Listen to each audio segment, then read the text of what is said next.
people talk about the cliffhanger on season 1. The cliffhanger on season 2 is so far beyond the cliff. Like, it's just falling into nothing at that point, and it's so interesting to see what happens from there. But I have to say, as somebody who is just a fan of the show and the performances on the show, to take a character like Georgia, to watch Brienne just make people love her, is just something that I've been in awe of since day one. Georgia Miller, you're under arrest for the murder of Tom Fuller. You have the right to remain silent. Wait, excuse me?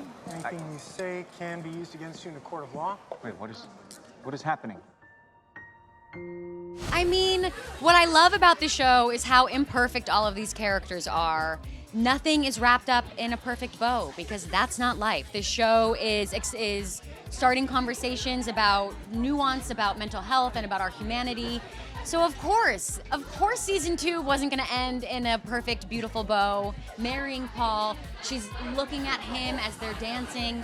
Her fantasy is coming true, and then, of course, the other shoe drops, and this is why Georgia doesn't trust happiness. There's this beautiful montage with the wedding, and everything's, coming up roses, seemingly, and you're just getting lost in this beautiful moment.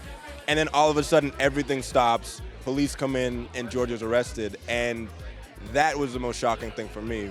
I was pretty shocked because I didn't really expect Georgia to really run into much trouble, although she does do a lot of troublesome things. She kind of seems like the person that could get around it a lot. So when I found out and read it, I was kind of really surprised that that was happening. And I was really intrigued to what may happen in season 3, if there is one to come, what will happen with the story and with Ginny and Austin and with her, and just what it will turn out to be. I knew what was going to happen. I knew from day one. But it didn't make watching it any easier. I think when you're filming it, it's different. But when I sat down and I saw it for the first time, like as an audience member, I was so frustrated. I was like, why is it stopping? I need more. I do think the very end of the season, what happens at the wedding, I think the very end of the season is definitely gonna surprise everyone. Another spectacular cliffhanger. Yep. And for that, we wanted to really emulate what happened at the end of season 1. So that shot of Georgia driving away in the cop car is the same shot of Ginny and Austin driving away on the motorcycle. Yes. Mm-hmm. It was planned that way. We're geniuses. Yeah, like that. this family just can't get a lucky break, so. It's all right.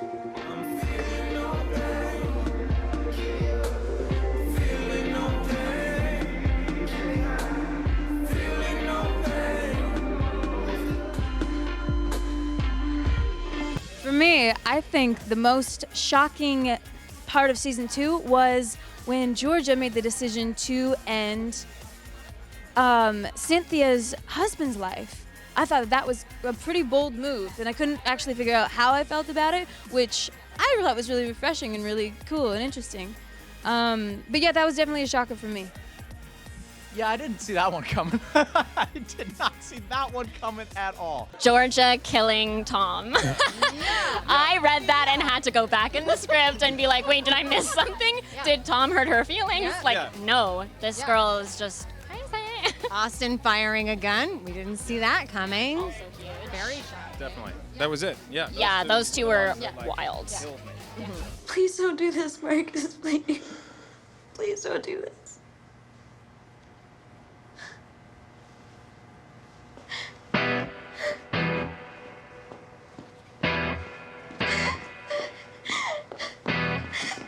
Loving you is throwing me. Loving you is lonely.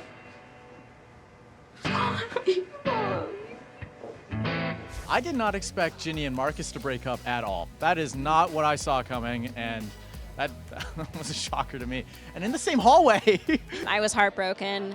I remember Felix and I in the rehearsal that it was a really long day that day. It was like 2 a.m. We wanted to go home. We were all exhausted, and we had to do this big breakup scene that was going to be really, really important. And we did a rehearsal, and just in the rehearsal, we started tearing up. We were like, we don't want to do this to each other. It's really heartbreaking. I mean, these two characters, they understand each other in ways others don't in the show, and they really do support each other. But I think the key difference between the two of them is that Marcus bottles things inside, And Ginny's very much, you know, like, this is what I'm going through, this is what I'm going through. So it is heartbreaking to see them break apart because of their own personal, you know, incompatibilities with how they communicate. But I do think it's extremely mature what they decide to do later. You know, when Georgia says, I think Marcus just needs a friend right now, and the lovely scene in 10 where Ginny's just cuddling him and it's like, I'm here for you. I think they'll always be in each other's lives. Whatever shape or form that might take, we have yet to see. But I do think they'll always be in each other's lives for sure. Ginny, what are you doing?